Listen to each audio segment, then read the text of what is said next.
Moïse Mbiye a sali crise a kwei a kufi ndenge Roger Baka sakola ki le lot en 2021 nyon sona papa Roger papa Max Mbengoko Lobani. Bon, merci beaucoup. Bamsou Badobi, on reconnaît un vrai prophète lorsqu'il dit les choses et la chose arrive. Yamuto yemba ki olobi. Oyoka kabiente. Tolobi Jésus. Aloba bon. Yaya. Hey. Batu pe bayoka kabiente. Nanga pe bayoki biente. Tamba lobi na loba na yo boye. Accident vasculaire cérébral. Crise brusque. Ekoya. Hein? Fugu. Et là, il va tout l'hôpital à Kinshasa. Hôpital à Kinshasa, au Kokate. Encore renvoyant au Libanda. Ma communiqué, il voit. Il va remonter à Bad. Ainsi parle l'Éternel. Et à Moussikati. Wa frère Mbindanga. Il y en a même qui ont annoncé ma mort au mois de décembre. Regardez, je suis là vivant. Alors. Arabina Moyem. Concernant la Zambété, Barolela yo. Bon, Ndeko Roger, Azali Moninga, Azali Ndeko, Azali Moussa Nzambe, c'est un évangéliste. Shalom, shalom, bien-aimés dans les seigneurs, bon Zambé, na bon Zambé, Lola, Ezo Futa, Simana, Antoya Koulobaki, Nzama, Boto, Foye, les sous merci, na bande de réunion, tout bas soutenir vraiment Moussaloyo. Là, on a mon pasteur Fez Amissia, la bouche autorisée de l'éternel depuis Zurich, na philo Moukoya, monté ma bivence de homo depuis l'on peine à maman Gisèle, Louké, le monté ma papa Emmanuel Naboson. Les frères, papu Kongé, Nanzama, Lola, Amonoyo, bon Zambé, na bon Zambé, yes, de Moussou qui s'est bien aimé, toujours na cadre informé bino en tout cas trop sur mingi collègue na émission le bien-aimé dans les seigneurs bamakam o salami na 2020 tozali na frère Max Mbenga OK boyebi très bien. Shalom papa Max. Shalom Ndeko Alvin Beya, meilleur vœu. Et bien que ça il y a 6 mois 7 mois to kutana na yote vraiment et na pesi nzambe merci pour na biso to na TV seulement lorsque nous avons un message, lorsque le Seigneur nous met à cœur d'une situation, d'un problème netonga weya le kana TV au cas contraire tu es rapenza nzamba pambola yo tu es une grande bénédiction pour nous, une grande bénédiction pour Naba et béni la balance à travers le monde. Na Bible bozona na biso na poto boza bipai na bipai te to sabino etende Bible lobina Isaïe 43 je crois bien.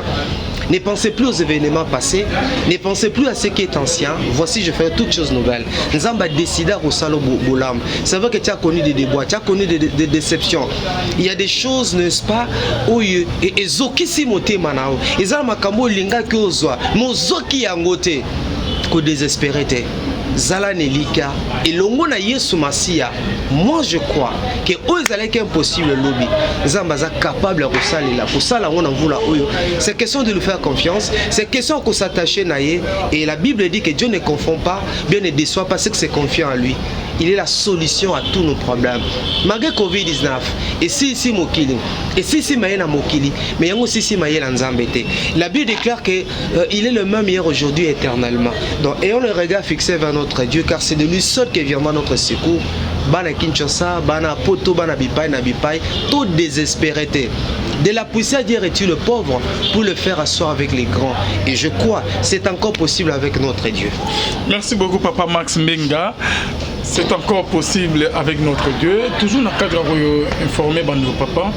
2020 corps de Christ, église en colo, bilan non seul que ça la papa, église est positive ou négative. Merci beaucoup de Calvin, une très bonne question. Oyo nabay que tango binga l'émission et a été convaincu. Nabay que tout n'a pas question il y a rétrospective il y a 2020. Je voudrais essayer de prime abord encourager, congratuler, féliciter. Basé Nzambe Oyo, Basé Moussa Mounel Katina Mbokayo. C'est vrai, lorsque nous parlons de faux, il y a aussi de vrai. Tout le monde n'a pas réfléchi. Et en a potes en Kinshasa, il y a encore des hommes de Dieu. Il y a encore des serviteurs de Dieu.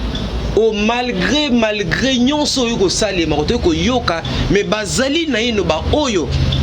Ba ti ko réfléchir te. Ba oyo.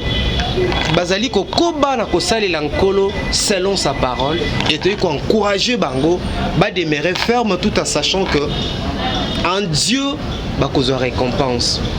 Mais ngambo mosusu de Calvin, nangane émission no mingi pourquoi parce que ton émission nous donne le temps à réfléchir. C'est une émission d'analyse. Et c'est comme ça que j'aime les chrétiens de Béret. La Bible dit, ils vérifient les Écritures. Bazaki na komanyo la makomi pour la rotala, ce qui au bazo bisabango zali conforme na lubana nzambe. Vous les léqués, il y a beaucoup de gens qui ont donné leur vie au Seigneur. Il y a des bateaux, vie na bango qui est transformé. Les bateaux, zambasele qui bango bola mebele, to pamboli nzambe na basene nzambo yo, basele musala munene vous les léqués. Kasi na ngamu mususu pe. Ezana makambu ezo sala man église, ezo sala pasi. Lokola ba bereya o ba ki ko vérifier makomi to tala makambwana ezana soubassement biblique était yango to koloba na tina na kokebisa bana nzambe. Nous sommes là aussi pour sonner la trompette. Nege sentinelle azalaka quand elles voient les dangers venir, elles sonnent la trompette. Je vais énumérer quelques éléments, quelques points où ça kinga passe comme na l'année 2020 et lokwa liboso batala ku batondi l'église. Batala kutoyeba na mokili batala ku batoni l'église batuna nzambe bazui batala ku koyembela bango kokumisa bango ya coup d'état o esalemi batobele bazui place ya nzambe balongoli nzambe na ngwende na ye balongoli nzambe na kiti na ye bango baye komivanda bavandi na place ya nzambe dadi alobaki ya tata alobaki ya soko zui photo na ngai na bonde na kombo ya Yesu esimbi te na zui photo ya papa na tie na libumu mwana bimi dadi azui esika ya Yesu dadi akomi lokola yenda akomi nzambe oyo esengeli na biso kogumba mela esengeli na biso kosanjola. Les gens détrônaient Jésus-Christ de sa gloire s'accaparer oubliant que notre Dieu est jaloux, il ne partage pas sa gloire avec qui que ce soit. Un autre élément wana batala kunde bakoti na église. Un autre élément de Calvin tie chrétien et beaucoup de gens sont en train de nous suivre. Mutoye une église Alvin azotambola aotambola bien, azoloba bien, mais à une église, pasteur abeti boy, pak, pa, pa, mutakomi baba. Vous comprenez? Mutaye une église azoloba, mais pasteur abondeli pona yena sima komi baba. Est-ce que tu peux imaginer ça? Mutaye une église azotambola bien, pasteur abondeli pona ye akomi koka. Nasima lisusu ba bonne ponaye à lobby to makolo komi normal. On a vécu cela à l'église. Ça c'est quel Dieu? Nzamba commission baba do oyaki lobi osoba alvini ça va to solo là. Pou Nzamba commission baba pou Nzamba commission koka nasima tala mena prière salemaka mutu nzamba beti boy. So sali boy. N'est-ce pas, c'est ce que nous voyons et pas bakacheur musu d'autant ba komboté. Et logo musu se salinga passe bandimbo fungola misu. Bandimia Congo ya poto mobi bo fungola misu botanga ka Bible. Hein? Bougie rouge l'église mon alimité. Bougie. Je devrais l'amener na katina comme illustration na plateau na yo. Bougie. Tobik sami na maite na mungwa te na bougie te tobiki sami na kombo na Yesu. Bougie awa na matonge ba teka su na bitu ba teka combien? Mais dans une église na kati ya ville province ya Kinshasa, pasteur au nom de la délivrance azote que bandimi bougie rouge na $50 et vous le connaissez, je vais pas citer son nom. De quoi ville atana lobi na lobate mais okokate mutema pasi mutema zo soa. Quoi tandem jusqu'à Kabandimi à Kinshasa, bando comprendre comment banganga kisi batona tout ba envahir l'église. Surtout mingi l'église va multitude oyo, il y a des choses qui se passent. Ata bango baningi tolo baté. Ah oui mais ça fait mal. Yango bandimi batanga Bible, basoso la Bible. Batanga Bible, ndekonanga bougie. Est-ce que bougie robik sa mutu? Ça va nzambaza illimité. Nzambe rosa la pe boye yemoko na arosa pe non mais la mai Nzambe robik samtu na mai arobik samtu leko songolo pak azali nzambe na ye mais quand ça azan nzambe plutôt mais quand ça devient tout un système on a quatre une église bateka ka bougie bateka ka mai bateka ka mungwa na bandimi. Hein?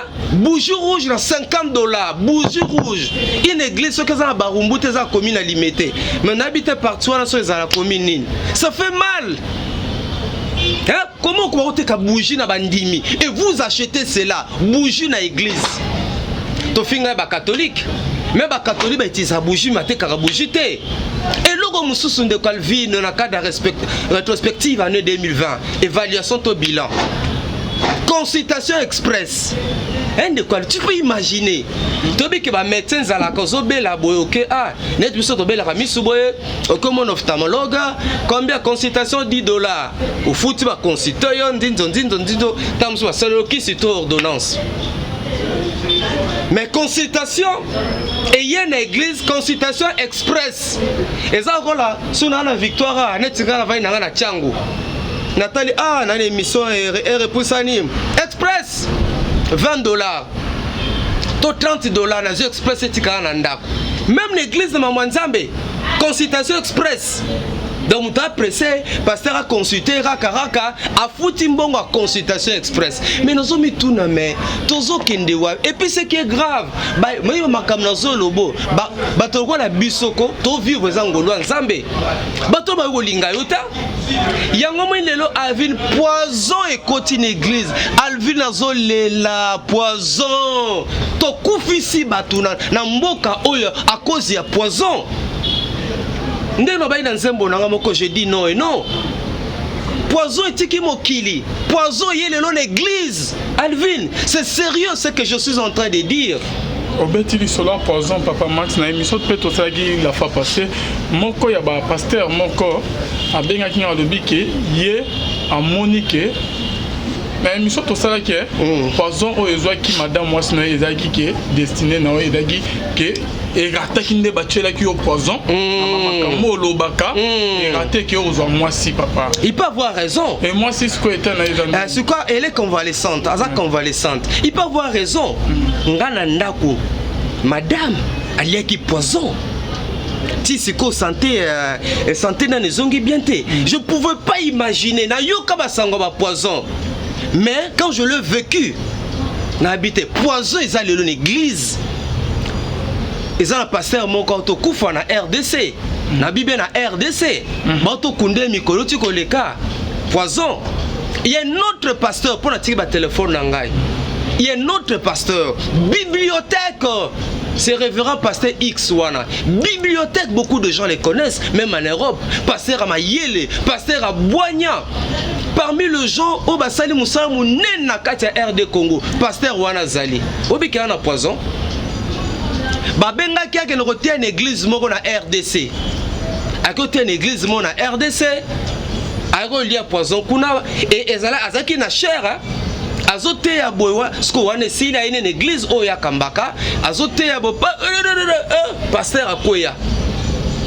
Ba fulu papa bolongona chemise ndindo bakile na hôpital.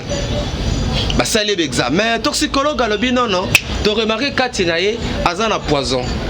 Nanga tangisa yo pour la tiki téléphone, natangisa yo ngana lobate. Natangisa j'ai appelé l'un de ses collaborateurs qui est aussi pasteur dans coopérative bientôt mais comment va le vieux? Abi va mieux maintenant et bah Bissa en a repos. De quoi Alvin Beya. Donc vous invitez votre frère dans l'église pour bomayer. Au-il a poison Alvin en te tuant. Qu'est-ce que moi je gagne? Qu'est-ce que le royaume gagne? Nous n'avons pas connu ces histoires l'église ya Congo. On met dans cette allure. Tokoma oye émission to babengiso na église, papier mouchoir na yo, mai na yo, cher na yo, kiti na yo, nene sous. Miko koute déjà la miko za koute yo ou bien autorisé pasteur ayeko batomboli pasteur. Tokene na niveau wana, batie babenga nini? Babaki batie na mapeka na chipoi to comme un niveau que passer à côté batie na chipoi alléluia a rosimba batapi na bino rosimba te et là on a bino rosimba te passer azote na chipoi a boy contact na bino de Calvin c'est un sujet sérieux nous devons en parler. C'est vrai que Zolo Mamalelo na cessé parce que Koufi na poison mais batozo banga ko loba lobango mais na cessé ngana yo. Tout ça l'évangélisation par les médias, John Famba, ce sont des choses que nous maîtrisons, des choses que nous connaissons. Les gens nous appellent et qui t'en intérêt pour nous vérifier. De combien de pasteurs au Kundi na Kinshasa, combien de pasteurs au Kundi na RDC à cause de poison? Non, tout de toi où est la nini? Est-ce que yeso kosila to welela nini okoboma moninga no na poison otie okangi mutema otie no poison na miko na mai soki na split na mutuka na ye na portière na tozo welela nini ngai m'arrive net mikolo no ke sur église te. Excusez-moi de te le dire. En tout cas, na sali attend 2 mois 3 mois que na sur église te je prie à la maison. Pour nous autres, des choses qui se passent dans nos églises, tout le qui poisonne à Moukili, pas politicien.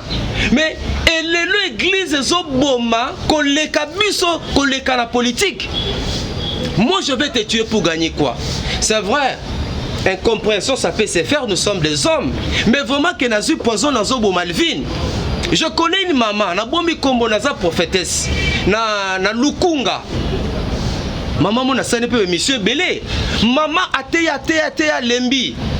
ABC batuna protocole bo elanga jinanga comme d'habitude, amelaka jina ye et protocole ba memelake yango. Malheureusement ce jour-là, ba protocole wana ba ki utiliser diable à côté la bango, bazwa seringue boye, ba beti yango na nani na katia ji wana. Maman peut comme d'habitude elle a prêché à Lembi, elle a confiance à ses enfants. Elle a confiance à protocole na ye. Nzoka protocole diable à côté la bango. Maman mais la péché voilà comme d'habitude, mais ce jour-là, batiake loko mususa mabe na poison. Imaginez la suite. Imaginez la suite. Donc de Calvin, église ya Congo est malade. Église ya Congo est malade. Et notre point, au moins en année 2020, trop de montage dans les témoignages, la fabrication, la mankiona, la miracle lokuta. C'est ce que je dis au début. Batozu place en Zamba on sale la haute. Kota retraite. Luke longi na Nzambe, mais il y a des pasteurs pour moi qu'il y a un danger. Yende de yakangi kin, comme azo welela, ba grand pasteur d'après Bango. Koko c'est la moninga makambu. Qu'on monte ma montage à Lukuta, ba fabrication, bisala sala. Pour n'agno se trompe Luka azala grand. De quoi vin? Mambe belle salamina lingi que l'anzela émission oyo. Bana Nzamba font la mise. Un autre point, ils appellent ba yembi. Sur retour mon yembi dans son émission, pourquoi vous chantez? Non, c'était une façon pour moi d'évangéliser, de gagner les âmes. Mais le Noroyo Bisayoke, Mingi, ils ont évangélisé dans le début du ministère. Mais pour le moment, comme business et comme un cop. Il y a un Jésus coopérant. Jésus coopérant, continue. Nous sommes Jésus coopérant. Jésus coopérant, continue dans l'église. Il y a un artiste, Babenge quelque part, dans pasteur, mon bandana qui nous rotea. Abi frères, quand tu peux venir nous bénir ce dimanche, nous apprécions ce que vous faites et nous avons voulu à ce que le peuple de Dieu bénéficie de la grâce que Dieu a déposée en vous. Si ce dimanche, vous pouvez être là pour nous bénir et nous serons enthousiasmés. Yoka Moyembia, bon pasteur, Dadi bon, moni pour nangai caché dans les $500. Pasteur, mais non, il n'y a pas de problème. Venez, ne me parlez même pas d'argent. Nous avons besoin de ta grâce. Nous voulons en profiter. Venez ce dimanche, nous vous attendons. Abi 500, Nzoka pasteur wana bombeleke comme $2000. Mais il y a quoi insister na $500. Pasteur a bombeleke $2000. Donc vous comprenez, c'est que si nabi que musala nzambe ezab exigence belé, mais tout est kapenza ba grâce te. Tout est comme faveur, te on zamba pesi biso et en gomé les conséquences musique chrétienne et comment et impact nango sous ma capacité. À un moment nous avons écrasé l'autre musique, à un moment nous avons écrasé la musique populaire. Mais à cause de l'okoso ya mbongo, tame banzembo, lelo yebisangano. Après il y a une sœur que j'apprécie. Oh yemi nzembo ya Igwe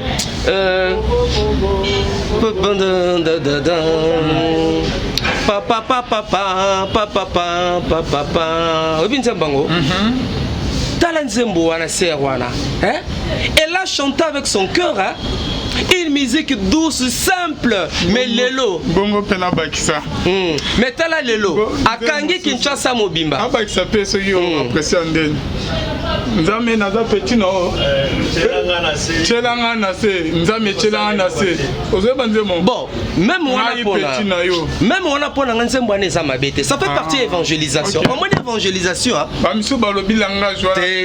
en mode évangélisation, Nzambe bomelanga moto, Nzambe telanga na se. Mais ce telanga, elle est en train de communiquer. Ozomona lelo na Kinshasa parce que de quoi ça na Londres.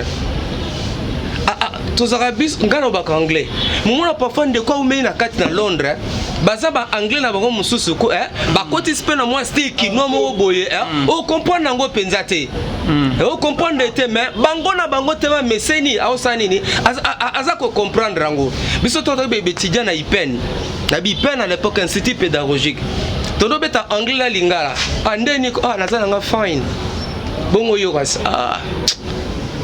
not too bad, Master Nanga. Donc, I'm starving danger. I'm starving these days. I'm starving. Vous comprenez? Donc, mais tout solo là. Donc, on a lingala, on a français, et on a anglais, et mais biso na biso to comprendre. C'est pas to lingala vino un message de comprendre message na biso Master don't speak that. Oh guy, I understand. I'll get message. Donc. Master, stop car speaking. Ce qui est à move. Comme ça, to go on speaking. On comprend, les gars. Donc, to bête, mais na hôtel lingala, na hôtel anglais, mais le côté d'anglais, je ne comprends le message. Na mela, papa na beti beti boy. Yesu tiana se, Yesu kutu tout. Mais dans style qui doit, on a comprendre. Yesu tiana se. On va yo kilanga mawa. Yesu na petit na yo.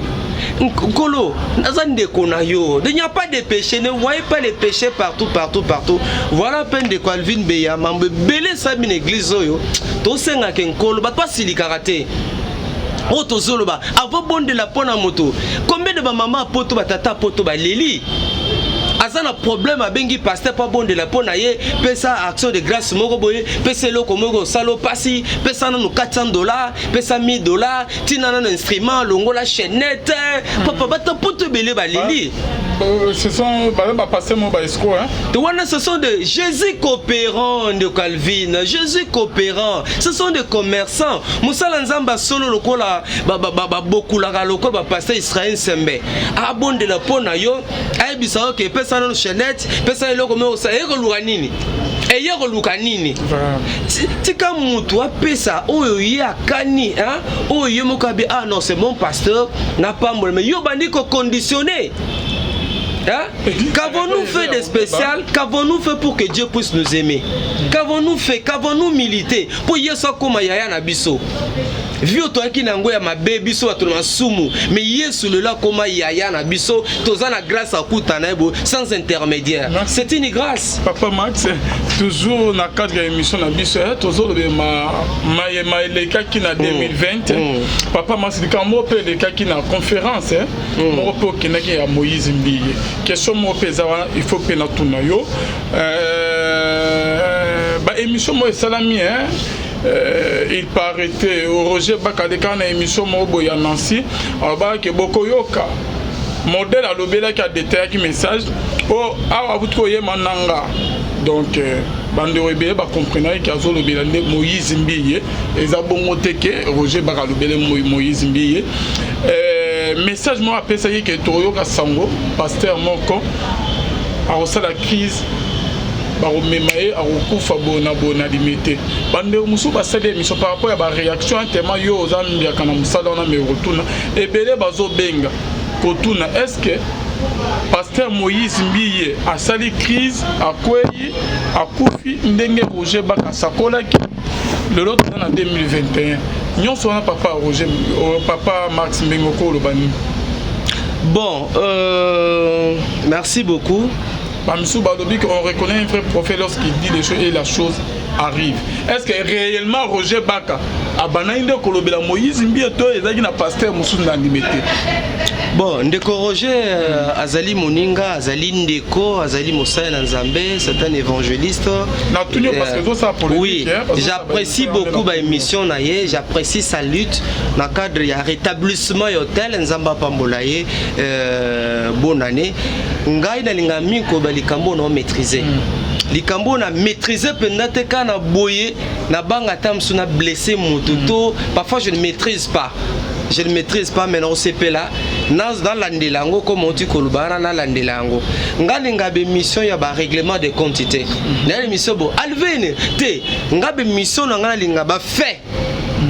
Likambo na moni boné mamla zolo ba ah, ce sont des choses qui sont vraies. Ande na répondre pe na ba ba tuna ki mutuna na est-ce que Roger ba lobela Moïse Mieto a lobela ki na pasteur Moussous les autres parce que na émission na Roger ba tanga comme Moïse Miete aloba ki bokoyo ka sango pasteur mo au la crise ba me mon hôpital bona et pas na sinde ya maki na limité mais atanga comme Moïse Miete pourquoi bande Moussou ba ça ba émission ko ba non Roger ba lobela ki est-ce que Roger ba pe lobela ki Moïse on ne sait pas. Mais comment il y a le baïsa que on met na Kinshasa.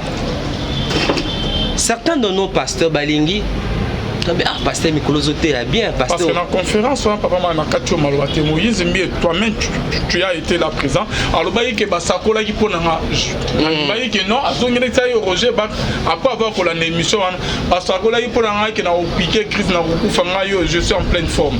Moïse Mbi a bimisi on dirait que profession yo et pas Roger Bak l'autre dans 2021 2021 qui Makamoyengo il paraîtrait que prophétie à Roger Bakango et que c'est la personne à Moïse Mbi qui au cours bani. Bon, wadana tango ndekonange évangéliste Roger Baka. Tena kitite na soloba. Yo muto yemba ki olobi. Oyo kaka bien te. Tolobi Jésus. Aloba bongo. Yaya. Batu pe bayo kaka bien te. Nanga pe bayo ki bien te. Tamba lobi na loba na yo boye. Accident vasculaire cérébral. Crise brusque. Ekoya. Hein? Fugu. Eloko liboso ba retourne hôpital à Kinshasa. Hôpital à Kinshasa au Kokate. Encore renvoyant au Libanda. Ma communiqué liwa et le matin à battre. Ainsi parle l'Éternel. Et à Moussikati. Wa frère Mbindanga.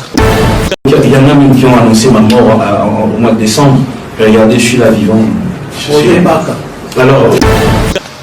Arabina Moyem. Concernant la Zambete, Barolela yo. Tant de Konanga Roger Baka, Azoke Mouni c'est le Wananga Nazala quitté. Je pense que si c'est vrai, c'est lui qui aurait dit cela. Il est à Kinshasa, il est mieux placé à Kotatola. Mais par contre, la question na yo, na yina lo bande été na Kinshasa a eu une mission modèle o eza yo ezalanga ba olinga bisote. Même le point de presse sur le biwana. Puisque tout ça la évaluation. Au moins comment j'ai été humilié. Au moins comment j'ai été humilié par le pasteur. Comment oublié Allah qui sait vraiment que Allah qui sait vraiment que ngana zelo roté. Allah qui sait vraiment que ngana zana tina tena miso na bateau.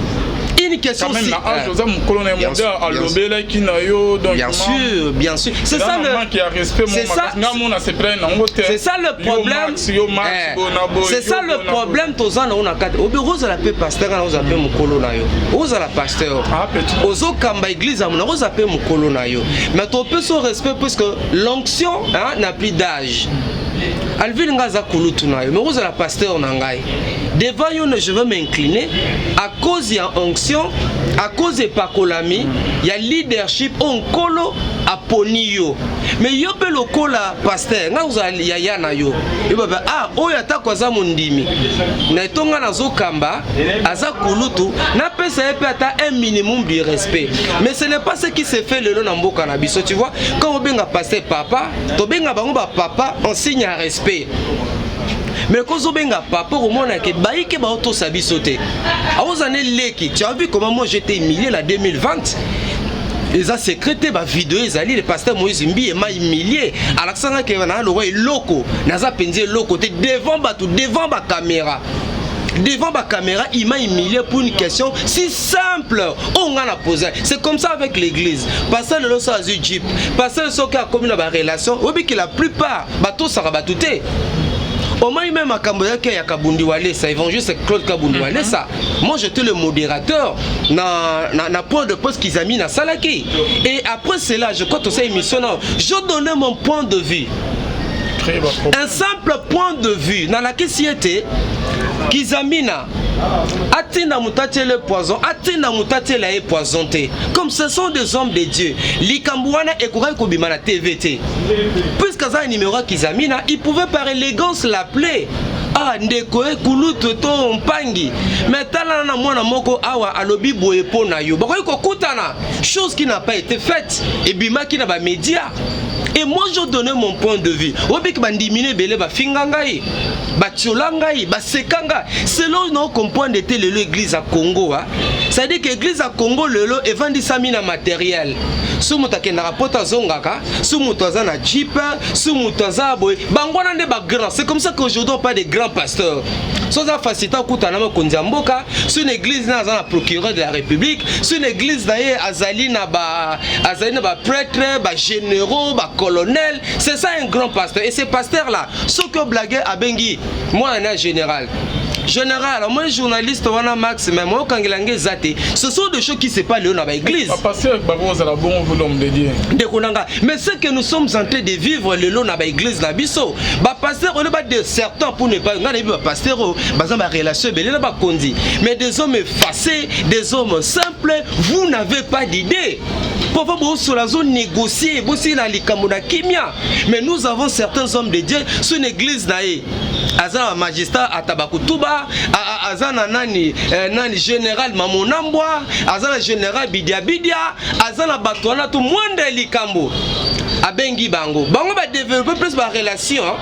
Na bato mokili ke dans Zambie. C'est ça le problème lelo zomona aya ngomo lelo to comme la terme grand pasteur, petit pasteur, grand journaliste. Un pasteur a occupé au kanisa, azuyo akangio, abengi colonel bakangio koti bolo ko prison. Est-ce que c'est normal pour que un pasteur est-ce que ba apôtre pe basalango ba disciple ba Samuel pe basala parce que ba Samuel ba yebana na ba roi ba David azu nous pone ka anyo parce que l'obédié mabe à côté prison à Samusei. Mais on m'appelle les lois, Tolobaki. Les magistrats, ce sont des serviteurs de Dieu. Et Zali m'a bêté par exemple sur le Kili Kambo et Kengana le vin. C'est ça la procédure biblique. Là, il pas le vin. Entre Bisso et Simbité, Nazu Yves, Nazu John Fwamba et Simbité. Sur le Monique, et ça m'a bêté, on m'appelle comme la justice. Les magistrats, ce sont des hommes de Dieu. Mais surtout, mais Kamingo, Bazo Funda Bisso. Au moins, à Calvin, au sein de ma bêté. Et ça, c'est intimidation. Et ça, c'est intimidation. Pourquoi Alvin a autant à combo dans l'émission? On met tout ba bougie ba zote kana entre limité to pasteur moi te ka ba bougie rouge à $50. Mais bilo raboy. Ninga mutu c'est télémier. Pourquoi Azo Balobi Bongo? Et heureusement pour nous, on nomme pas, on ne sait pas citer les noms des gens. Mais Azoyo Kawan, à tout temps qui combote, il se retrouve pour sa bombe. Est-ce que poison y est? Pour Alvin, il faut que ça lui. Combien de fois toi tu as été malmené? Combien de fois Alvin, Yoba Luka Kangi Sayo? Combien de fois parfois au Kima ko sala mission? Combien de fois Alvin? Pour moi, na bateau Baluka ba problème. Au moins que au sein de on peut m'abaiter. Tu es resté dans le cadre de ta profession, exerçant, n'est-ce pas, le travail que Dieu t'a donné et le travail pour lequel Oyo, on reconnaître yo, mais le loba ou le kaba salamabe. Donc on a dit que mission il y a début de l'année, ça doit interpeller Bananza, ça doit interpeller Bassin dans Zambie, toujours qu'il ne wapi, ba matériel les a bien. Gloire à Dieu, c'est une très bonne chose. Danger, gloire à Dieu. Qu'on voit dans ma campagne, qu'on voit dans la Gombe, ils allaient bien. Mais yango me mabiso n'orgueillité. Yango ça la bisote était tout le monde baninga pamba. Lelo kene na l'église na biso ndeko Alvin Beya. Nous avons des veuves, nous avons des orphelins, nous avons des enfants à abandonner. Tu sais combien ils vont souffrir? Quelle est la responsabilité de l'église face à ma veuve, la responsabilité de l'église face aux orphelins, face à ces enfants errants ça et là. C'est de notre responsabilité. Et la Bible même dit c'est ça la religion pure. Qu'est-ce que nous faisons dans Batouana? Mais le plus l'église est bien à Kinshasa, les zali mingi. Et ça que non, c'est pasteur Fala Tarabien, il y a des prêtres, il y a des zali centrés autour du pasteur. Et d'ailleurs, il y a un lelo, pasteur a confié l'église, église de Panzani. Musicien chrétien à Koufi, quand c'est peu Koufi, pour Nani, tous eux vont préparer relève, tes relèves ça bien assuré. Pasteur Azobanga, si on a mis ses collaborateurs, le va remplacer alors que faire? N'a préparé la moitié, n'a préparé moi tu vois, ce sont des choses tous eux coûtent à l'éon Kati dans le ministère. Papa, ma question est parce que deuxième émission, partie à émission de Monsieur Ezali, tous solona ya pasteur, balobaki que fako senga ba pasteur ok, au toucher qui de l'éternel, sinon nous avons frappé. Bon, je me rappelle, l'appel mon a magisu na pas décembre mais le long mon vivant, par le bic nous avons frappé na bossa envoyé biso. Il faut c'est un pasteur au toucher qui bango, sinon nous avons à frapper yo. Tout ça par passer belé ba Moïse mbiye, au toucher qui ko tout mo ba onto lo ba ka vérité au samsa no ba wale ça, pasteur moi be ba ki il faut c'est un bon pardon ba loin de l'éternel aux ali moi na bon. Bon na loin de l'éternel. Même aux loin de l'éternel, ce que tu fais là, c'est l'évangélisation par les médias. Aux loin de haut. Mais tu aux loin de l'éternel, aux Moussa Nanzambé, Moussa Nanzambé serviteur dans la terre rousse. Hein? Ils allaient esclaves, aux Moumbou Nankolo. Tous en service au Toto Salo, tous en service en Colo. Ce qui n'a pas que salle qui Moutumabe, je peux demander pardon, mais pour tous ces pasteurs là dont tu fais allusion, non, non, pardon à Nini. Na nini on sort ba na tuki bango est-ce que na fingi bango na tioli bango bango ne kutu fo senganga pardon de Calvin bango ne fo senganga pardon ba mikiti ça on senganga pardon papa vous imaginez en pleine conférence pasteur Moïse Mbile plutôt les images sont là il m'a diminué il m'a écrasé il m'a chosifié à mon anga loko le côté à mon anga loko le côté. J'étais choqué. Un homme de Dieu, papa. Dans cette théologie, tu as livre. Un homme de Dieu a quand même une éthique. Un comportement où a observé. Un homme de Dieu. Moi, je ne vois pas le pasteur Nsembe. Je ne vois pas tout comme Sita Lemba se comporter de la sorte. Mais mission to tuna mituna toi et moi to maîtriser moi mambe belé so ambe na plateau no tuna mituna so na tuna mutuna fo finganga il faut sekanga il faut tcholanga il faut bimisa mbongo ba ki ba tv ba sekanga ba finganga. Je n'ai pas demandé pardon jamais dans ça langota et pas venger walé ça pardon non sengai quel parti pris pardon non senga évangile walé ça pardon la fingai je donnais mon point de vue na lobiete. Il ne devrait pas agir de la sorte. Qui conseiller naïe. Bah pasteur Bazo va conseiller. On ne passe pas à la télé qu'à poser la chaîne à TV, au leki na TV, au bandi koloba loba. Hey ya. Est-ce que na Kinshasa awa il n'y a que lui. Ndeko nani ndeko Alvin Beya. Na Kinshasa il n'y a que Walesa comme pasteur. Comme pasteur. Au balinga battre la poison mon pépé. Poison ya boy. Boy il n'y a que lui comme pasteur. Moi je connais des éminents serviteurs de Dieu. Ou bon ça peut moussala nene na mboka oyo mais on n'a jamais vécu cela. Par contre ngaba pasteur belé un vrai balinganga puis ba respectanga je te dis vrai so un pasteur alinganga té c'est qu'aza vrai té ça je te dis vrai so moni pasteur alinganga maxi té aza vrai té mais ba vrai pasteur on zamba benga ba oba mitia té pour ça la théologie mais on zamba benga balinga kanga bakabela kanga balinga de vrais hommes de Dieu ya mboka oyo balinga nga basepela ranga na kutana na bango na liaka na bango basepemena na biteke yo soko benga na liana pour bomangai na loka na biteke na liaka na bango yo po benga nga pour no yate pour ne pas trop la biso so parti ba le poison mamtozo lo boko se sepelisa bango bandimi bazo kima bango ti bandi ba longa na église na bango yo se bandimi to bazoba il y a des bandimi qui comprennent. Peuple de Dieu bossa l'attention banganga bambiku die belé ba koti na église ba koti na église pour moi que l'église au futa bien l'église qui na yo changa après un moment au bongi yango belé comme misale comme peut passer mais jour misale comme belé na mboka l'église monsieur kangama nango il y a un pasteur na ngaba yoka le 31 décembre alobi ndeko mo benga pasteur Boni obidi ni kazi yoka réponse à pasteur zela na le 31 na benda bango mbongo nyonso bayaki na ngwana bo na benda bango mbongo nyonso wana na silisa bango. Vous comprenez aucune réponse à pasteur na ngaba na otanga kombo na été pasteur na ngaba yango mo le na église suma bonza ta 12 fois. Ata 12 fois bon ça la tour mabonza ya robate la famille mabonza pona bana mabonza pona donc bon ça la ta 12 ou 15 tout donc pasteur l'intention na ye akamula bino nyonso boyaki nango a dépouiller yoka terme passer ba dépouiller zelana na dépouiller bango nyonso bayaki nango bon to kutana ezama. Merci beaucoup papa Maxime, c'est la fin de notre émission. Bonzambe na bonzambe lola ezofuta simana onto ya roba genzama boto kwa Yesu wapi maloba ya suka partage ton pain to komi wapi to tikeli papa Max Camera habite monsieur sur la partage ton pain. Merci de Calvin Beya nakanisi kozali témoin ya ministère oyo partage ton pain avec celui qui a faim na profiter pour na repesa merci na bana poto belé bebotika koyeba ngate to mona na binote. Mais nous avons la bolingo bozanango envers biso. Dans le ministère on partage ton pain avec celui qui a faim. Que Dieu se souvienne de vous. Que Dieu vous bénisse. Vous avez compris que la religion pure ezalina ko sunga ba orphelin, ko sunga ba no baza abandonné, ko sunga ba maman veuve. Comme nous l'avons toujours dit, partage ton pain et où tu as une observation au biso to salaki ko landisa na Bible où la Bible dit nos aînés dans la foi attendent wakala baiko sangisa biloko na bango esika moko ko kabola yango ko landisa mana posa moko na boyende nkola ko tina moko na mokolo bato kati ne tonga pe na ko zolubiko. Mais depuis un certain moment l'église ya Congo même à travers le monde ko kabe comme moi passé bato akabarate bato asali sakate mais toza bato libosa ko seka muninga et ala tara bien te aza salité akangama ka lamba moko mais yo za na bilambe belé yo za na biloko akolia parfois zo bwaka yango mais moninga zola la nzala yo za na bilambe belé yo za na bozui nzamba pesa misolo mais baninga bazana ko souffrir. C'est comme ça que nzamba tiaki biso na motema yakoba na ministère au partage ton pain avec celui qui a faim.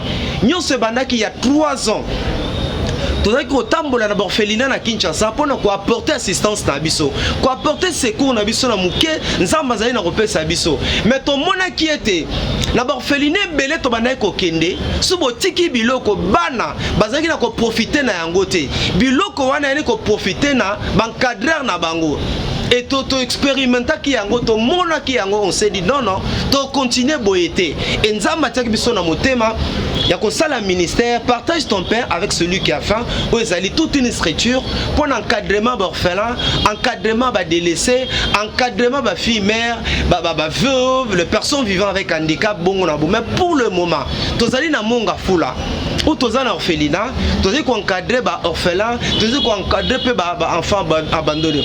Je bénis le Seigneur. On a 5 mois musala munene o esalemi. Nina pesa témoignage mon na lubakango et ça langa passé. Tozana bana moko mibale. Les enfants baba qui na église, mais église bengani bango balobi bazana kinduki. Vous imaginez église et bengani bana po bazana kinduki. Et nous avons récupéré ces enfants. Ndekwalvin, tokufate, tozana bomoi, nous avons causé avec ces enfants là, entretien na bango, tokotisi bango na kira prière, bana wana lelo bazali.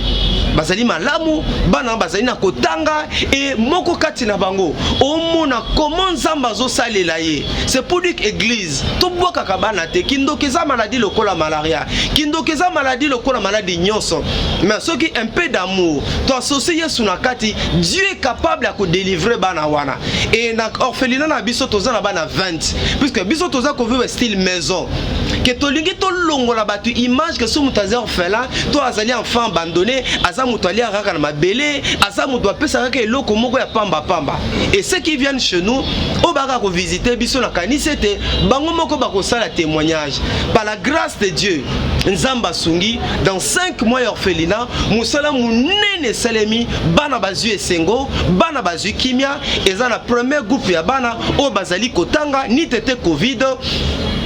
Deuxième groupe barozonge la classe Tabango dans ce qui les lots lever mesure à couvre-feu et nzamba salaki quand les enfants sont venus ne biso to salaka ce qui moi naie à qui d'abord hôpital basale ba consultation basale examen à kepen hôpital à Molimo to benga rango checking spiritual ou ba yoka mon ba landela yela ba prière qui non nzamba ko sala ngolu a zonga motoloko la motonyo soto et tozana bana toti koleksa mwana moko toti koleka opération mwana biso cette opération appendicite gloire à Dieu azana santé malamu lula bimi mwana mususu ne nzolo baboye ba to sala opération hernie bilatérale toujours na kati orphelinat abima ki hôpital c'est ça maki et ça maki jeudi le tozali samedi azali pe na santé ya malamu tozo continuer to ko senga na bato bonne foi bato nzambe apambola bosunga ministère oya partage ton père avec celui qui a faim. Nous nous occupons de l'encadrement intégral il y a orphelins na ba enfants abandonnés et ceux qui boyé je vous assure que beaucoup CP là et puis belé bazana poto bazana contact na biso bozo mona musala oyo ko sale ma to sunga bana wana to sali sabango to mona bango pambate toi Dieu t'a béni Dieu t'a donné de moyens la Bible dit partage ton pain avec celui qui a faim et année 2021 de Colville toza ba projet ya minene toza na posa to somba lopango au moins to fouté là ka on a besoin que bana wana tozala te sous bazana lopango na bango na kanisa te asolo kozambala nzamba apambola yo ozana misolo oyiko sombela biso lopango to tia orphelinat pour l'encadrement bana wana tozana besoin ya bus au moins bana soso na bango bazu ba déception belé mususu habita tate ayebi mama te mususu akine église bengana ye tolinga par la grâce de Dieu tozongi sela bango esengo bazangaki on a besoin ya bus ne baza 20 boy ba côté la bus ta bango et tiki bango na classe et kozongi sa bango Dieu t'a béni un bus qu'est-ce que ça représente pour toi ton a besoin faire cause en activité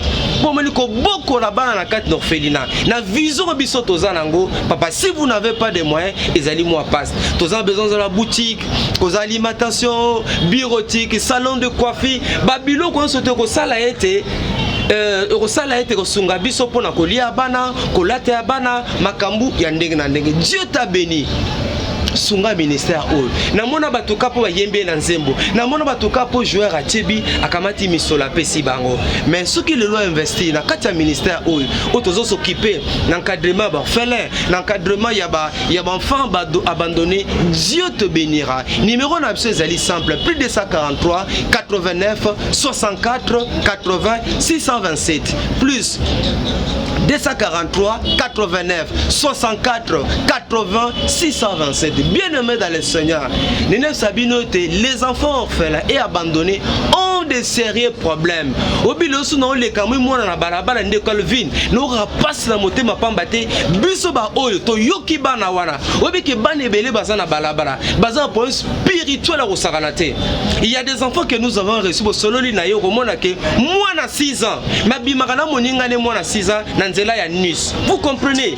Bana mike bomona bana mike wana mais tant bazali na balabala o longo bilamba ya mobali o kuna longo bilamba amateli moninga nae ezala makambo to yoka bana ba mais comment de choses comme ça peuvent se faire mais c'est normal vu la bango ki ya ko senga mutum so peselo ko ma peselo ko mabe a baby civil nae mais lelo bana wana bazwa esengo lelo bana wana bakoma donc soko ebise buzo bana alingi soko yoka ngona matoite lelo bakoma ko sambela surtout je pense à un enfant Samuel na kati orphelin na biso église moi monga fule bengana e passer a bengani mwana au mwana zandoki comment une église et ko bengana mwana poza na kindoki nde Colville nous sommes avec cet enfant orphelinat to kufata tozaka bonne santé to bondela pona mwana balandela mwana mais lelo mwana c'est un serviteur de Dieu sozo yembela yo sozo sambela oh non on a découvert en lui beaucoup de talents beaucoup de capacités ndeko bien aimé dans le Seigneur pona kosoki ça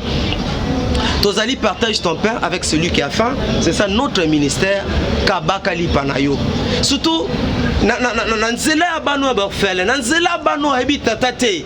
Aïbiata maman n'a été. Même mon collaborateur atikali koye bangote. Je vous dis, ça fait mal au cœur. Nous qui sommes avec ces enfants, chaque jour, ce n'est pas facile. Tous en a besoin de sunga biso na ministère. Vous avez des moyens. Dieu vous a béni. Tous en a avenue du parc numéro 439, arrêt Régie des eaux, na Monga Foula. Mais cette partie-là, Baba Kazan commune à Sélémbo. Visitez-nous, apportez-nous votre secours de tout genre. Soyez-en rassurés. Nzamba kopambola bino. Souci na biso de faire la différence. C'est comme ça qu'on a biso na bisité ko kenoko teyaka, so pona ko lukambonga ko boko la bana wana. On le fait pas nous-mêmes. Tous appelés libonza na kati ya ministère wana. Le paix que Dieu nous donne. Tous otiango na kati ya ministère wana, mais au kokate. Nous rêvons grand. Tongi to longola ke mutu soka za orphelin, il faut passer lamba ko tobuka orphelin. Tous na bana soko moni ko ndima te mwana za orphelin. Même ne ba obaka na centre à taille max. Nabi oui. Abi tata tebi mama, vous n'avez pas d'idée. Dans le lobby, moi, dans toute cette opération, à sa convalescente, mon sous soit dans l'hôpital, si quoi, opérer que hernie, tous en a 4 bas, na baba misutu. Au moins na 12 ans, bah tirer la rocata, et t'as un moussoutou. Baza 4 tozolinga, ou à un hôpital, opérer que hernie. Ceux qui abîment l'hôpital, avant du mois, mouké, tomé santé comme normal. Les 4 on a pu baquer l'hôpital, bah consulter, bah baquer l'hôpital, bah 4 bango bah comme amibal. Ou moi na 12 ans, non bah 4 et t'as un moussoutou. C'est un peu bah soutien. Il y a tous les canani ni boto, la cani c'est bah oh bah yebibiso. Non, c'est bah on va mieux placé, bah c'est la bino témoignage. Que la cani c'est tes ministères, oh partage ton père avec celui qui a faim. Et ça m'a belé malamu. Et ça m'a belé marama colonna. Tous en a besoin l'issungi na bino. Tous en a besoin de soutenir besoin le ministère oyo. Tolingue comme grand, nous sommes des hommes. L'homme la linga tana zalate, mais ministère oyo kufate. Bana wana bazana ndaku na bango, bazana lopangu na bango, oyo to zalate. Et au sala ete bango bazala bien. Soutenez-nous par vos moyens, soutenez-nous par vos prières, soutenez-nous par tout ce que vous pouvez faire pour que bana oyo. Et là on va si bazi, bako banango, vous imaginez banana. Moi n'entends père, bien papa mais pourquoi tu me dis merci? Ah papa mais non mais moi na yeux sengo, vous comprenez? Et moi na bongo yeux sengo, yo pour yeux sengo. Voilà un peu le message que nous avons. Numéro d'Absé Zali. Plus 243 89 64 80 627. Nebi ki bata poto belé bozu ba déception. Botinda ba mituka, botinda biloko, ba mela bino, ba sala e belé bo ina motema ko sunga, mais bosi bo bayana bino, bo lemba ko sunga. Mais nous vous rassurons été avec partage ton père avec celui qui a faim, bo ala déçuté tango tindi yo mo mola mbuma ya misala na yo et nous comptons sur vous. To commis ministère au partage ton père avec celui qui a faim et comme un grand ministère. Et dans le bac, belé bazo ba déception, basala bolamu belé na ba structure na ba orphelinat, mais bazo ba déception atinda biloko mono na kate, mais na kani cette avec nous bazo la déçuté. Bazo la déçuté pas batté dans 5 mois automne planté orphelinat, Moussa Mouni ne salemi, bana bazo esengo et tolingi te bande ko ne bilobi ne vous laissez pas faire du bien. Beaucoup bana rosa malam soutenir ministère oyo. Bosunga biso to somba lopango. Bosunga biso bana otozo bokola et lobi bakola bakoma pe bato. Moboti moko tabota ka mwana pona mwana kufa. To po atika mwana ni na balabala bien des circonstances il y a vu zo sala été papa kufi, maman kufi, net mwana moto zani tata kufi, maman kufi akio ne pas koko. Koko pas kufi et na kati ya lopango il y a un monsieur linga komisa ye mwasi na ye. Mwana 15 ans ko kima na la police bengi biso et pesi biso mwana wana. Ozomona et heureusement que moi nazu et sika ya malama kovanda bosa kwa kina mabele mo comme bénéfice de 15 ans vous imaginez euro ça makati na vie nae donc na yika ko singa bande ko ete Dieu t'a béni pour les autres ko zitete ya ko yeba bozio nzamba pesa bom mengo nzamba pesa pas seulement chez nous ceux qui voisins na ya gauche voisins à droite mais kaza en difficulté yeba ko pesa et nzambe a ko zanga te na ko pambola c'est comme ça nous disons partage ton pain avec celui qui a faim et Dieu te bénira. Merci beaucoup, c'est la fin de notre émission. Merci Papa Marie d'être venu. Merci na Arnaud Kamanda vers ma caméra. Bonzambe na bonzambe Lola Ezo Futa. Simana on te yaro bakenzama boto kwa iswa comme c'est toi la prochaine bye.